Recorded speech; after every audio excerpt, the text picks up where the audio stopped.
This one was crazy. Yes. So how, if you are a talented North Korean computer scientist that wants to earn money for the country's nuclear program, do you actually go about doing it?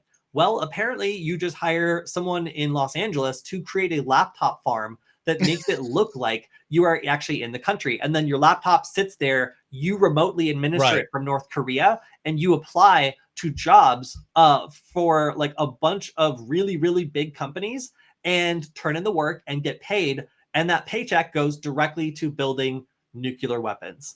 So if you've ever suspected that that remote coworker of yours like might actually be a North Korean spy, that might not actually be a completely Right. unfounded paranoid delusion. Yeah.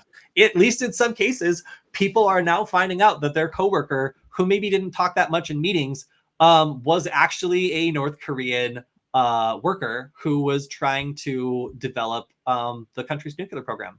Yeah. So they had 60 US identities. So this is 60 fake workers with remote jobs operating out of a single home. Actually, I think that there were two different ones. Yeah. 79 computers and $920,000 in payments since 2018.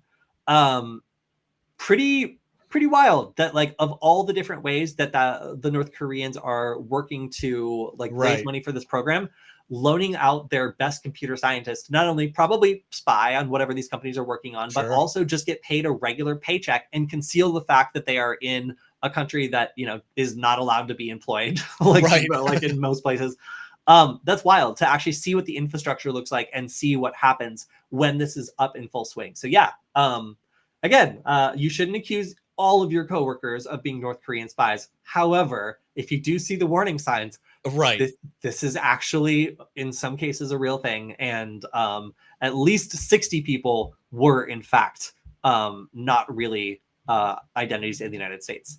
This also apparently affected 300 US companies. So Yeah. 300 businesses across the United States over the last couple of years have found out that they've accidentally hired North Korean spies, or at That's least North wild. Korean computer scientists working to raise money for a nuclear Yeah. program. Talk about being overemployed. Like I think this is my favorite weird story of the week, honestly. Like I have to so say so too. yeah. It's a pretty close running on this one because there's some other pretty wacky ones this week, but this one pretty definitely blew my mind.